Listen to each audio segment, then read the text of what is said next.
لیکن اگر بڑا دشوار ہے تو شادیوں کو اتنا دشوار نہ بنائیے. اگر آپ دلانے نہیں سکتے دلانے محترم تو پروگرام کو چھوٹا بنا لیجیے. سب سے پہلے تاکہ چھوٹا بنا لیجیے جب آپ کور کر سکتے ہیں. کھانوں کو آپ جتنا زیادہ بنوا رہے ہیں، میں گارنٹی سے کہتا ہوں کہ جتنے کھانے بنتے ہیں ایک آدمی کے سامنے چن کر رکھ دیجیے، اگر وہ 2 لوگوں سے زیادہ کسی ایک کھانے کو کھا رہے ہیں. لیکن جب آپ پلیٹ میں دیکھتے ہوں کہ آدمی پلیٹ بڑا چیز بھری ہوئی ہے، آدمی پلیٹ اس کے، اور بعض کو ایسے تیز ہو جاتے ہیں کہ روشنی سے ہی پوری پلیٹ بھر دیتے ہیں. اور پھر ہوتا کیا ہے، میں اپنی آنکھوں سے دیکھتا ہوں، آپ بھی دیکھتے ہوں گے. اور جا کر اس نے کیا کام کیا، جا کر ڈال دیا ڈسٹ بین میں، کیونکہ اس کو کوئی ابا جان کے گھر سے تھوڑی جا رہا ہے. تو یہ اسراف ہوا عزیزان محترم، اور اسراف کرنا شریعت میں حرام ہے. جتنا انسان اسراف کرتا چلا جائے گا روزی کم ہوتی چلی جائے گی. جتنا رزق کا احترام کرتے چلے جاؤ گے اتنا ہی رزق میں اضافہ ہوتا چلا جائے گا. صلوات بھیجیے محمد والے.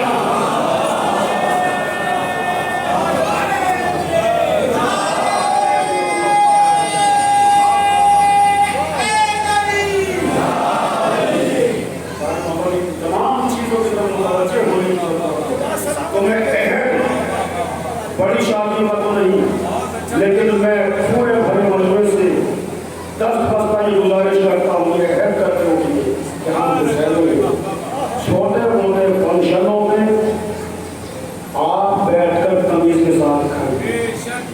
وجہ اس کی ملت کے کم از کم آنے والی نسلوں کو دسترخوان یاد رہے، آنے والی نسلوں کو بیٹھ کر کم از کم کھانا تو یاد رہے، اور ان کو یہ یاد رہے کہ یہ کھڑے ہو کر کھانا کھانا یہ ہمارا کلچر نہیں ہے.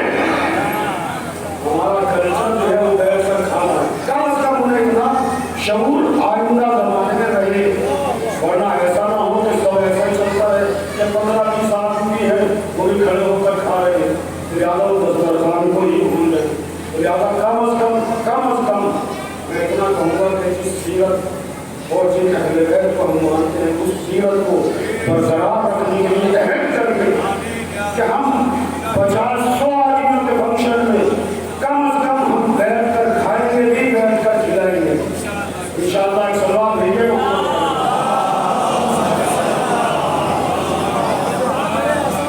ایک اور بات میں سلوات بھیجیے.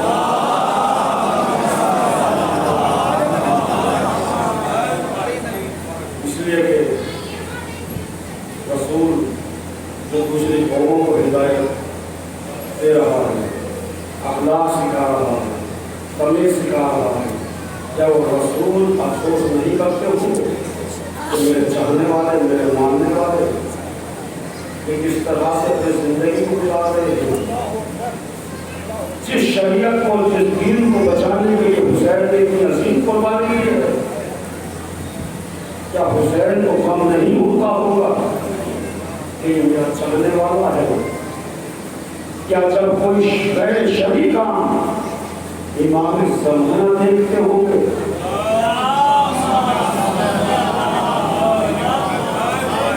کیا انہیں احساس نہیں ہوتا ہوگا کہ شادی کے لیے اس نے میری زیر سرپرستی پروگرام کیا اور یہ اب میری اور شریعت کے خلاف کام کو انجام دے رہا ہے؟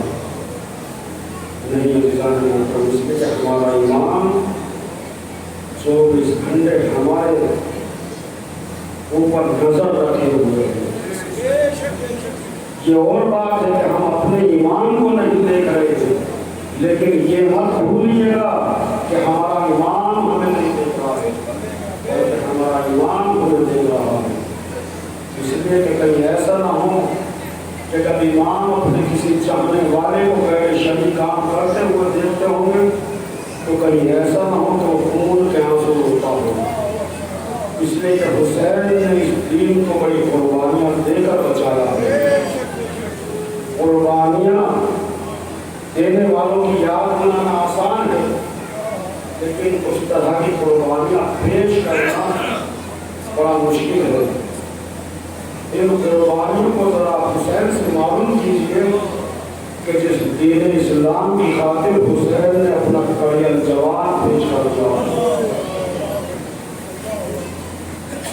اپنا علی اکبر دین کے اوپر قربان کر دیا ہو، اور اکبر کی کوئی ایسا ویسا نہیں جس کے لیے خود امام ارشاد فرماتے ہیں کہ میرا کڑیل جوان صورت میں، سیرت میں، رفتار میں، گفتار میں بالکل رسول کی شبیہ تھا۔ تو مجھے جملہ کہنے دیجئے کہ پھر لشکر یزیدی نے علی اکبر کو شہید نہیں کیا بلکہ رسول کو شہید کیا ہے۔ یہی وجہ ہے کہ حسین کو علی اکبر کی رخصت میں جو صدمہ ہوا ہے اور جو کیفیت ہوئی ہے وہ بنی ہاشم میں کسی اور کی رخصت میں حسین کی وہ کیفیت نہیں ہوئی۔ میں نے کسی تاریخ میں نہیں دیکھا کہ حسین نے بنی ہاشم میں کسی سے کہا ہو کہ جاؤ اہل حرم سے رخصت ہو لو، مگر جب کڑیل جوان خدمت امام میں آیا ہے اور آنے کے بعد مقتل میں جانے کی اجازت مانگ رہا ہے تو یہی حسین کہہ رہے ہیں کہ جاؤ بیٹا اہل حرم سے رخصت ہو لو۔ خدا جانے حسین نے علی اکبر سے یہ کیوں فرمایا؟ ممکن ہے حسین یہ بتانا چاہتے تھے کہ اولاد پر ماں کا بھی حق ہوتا ہے، تاکہ علی اکبر ماں سے جا کر اجازت لے۔ جس بھوپی نے 18 برس محنت سے پالا تھا اس بھوپی سے اجازت لینا بھی ضروری ہے۔ میں نے کسی کتاب میں نہیں دیکھا کہ کس طرح سے علی اکبر نے ماں کو سمجھایا ہے، کس طرح سے جناب زینب سے اجازت مانگی ہے، کس طرح سے بہن کو گلے لگا کر رخصت کیا ہے، بھائی کو کس طرح سے رخصت کیا ہے۔ البتہ حمید ابن مسلم کہتا ہے کہ میں دیکھ رہا تھا کہ خیمے کا پردہ کبھی اٹھتا تھا کبھی گرتا تھا۔ جب میں نے غور سے دیکھا تو کیا دیکھا کہ جب بھی علی اکبر خیمے سے نکلنا چاہتے ہیں تو اہل حرم علی اکبر سے چپٹ جاتے ہیں۔ میرا خیال ہے کہ سب سے زیادہ سکینہ علی اکبر کے پیروں سے لپٹ کر کہہ رہی ہوگی، اے بھیا علی اکبر، ارے چچا باہر چلے گئے، اب میری دیکھ بھال کون کرے گا؟ اے بھیا علی اکبر، اب میرا خیال کون کرے گا؟ اجر اللہ مولا آپ کی آنکھوں کو سلامت رکھے۔ عزادار ایک مرتبہ جناب علی اکبر نے سب کو سمجھایا بجھایا، دلاسا دے کر ایک مرتبہ خیمے سے باہر نکلتے ہیں، باپ کی خدمت میں آتے ہیں۔ کڑیل جوان ایک مرتبہ باپ کی خدمت میں آتا ہے۔ اب ذرا خود ہی اندازہ لگائیے کہ جب کڑیل جوان ضعیف باپ کی خدمت میں آ کر عرض کر رہا ہوگا کہ بابا میں سب سے رخصت ہو چکا، اب آپ بھی مجھے اجازت دے دیجئے، تو لادار حسین کے دل پر کیا گزری ہوگی؟ میرا تو خیال ہے اگر کوئی اور ہوتا تو اپنے دل کو سنبھال نہ سکتا، اور اگر سنبھال بھی لیتا تو پھر بیٹے سے پہلے خود مرنا پسند کرتا، اس لیے کہ ہر بات کی تمنا ہوتی ہے کہ میں مر جاؤں، میرا جنازہ میری اولاد اٹھائے۔ لیکن حسین سے صابر سر جھکائے ہوئے کھڑا ہوا ہے، کڑیل جوان کو اجازت دیتا ہے، اور ایک مرتبہ اجازت دینے کے بعد آسمان کی طرف رک کر کے کہتا ہے، بارے راہ تو گواہ رہنا کہ وہ کڑیل جوان تیری بارگاہ میں جا رہا ہے، جو صورت میں، سیرت میں، رفتار میں، گفتار میں رسول کی شبیہ تھا۔ جب ہم رسول کی زیارت کے طرفدار ہوتے تھے تو کربلا میں علی اکبر کی زیارت کر لیتے تھے۔ اس کے بعد عمر سعد کی طرف متوجہ ہوتے ہیں، اے عمر سعد، خدا تیری نسل کو بھی یوں ہی قتل کرے جس طرح کوئی میری نسل کا قتل کیا ہے۔ اور ایک مرتبہ علی اکبر کو اجازت دیتے ہیں۔ عزاداروں، ایک مرتبہ جناب علی اکبر باپ سے اجازت لے کر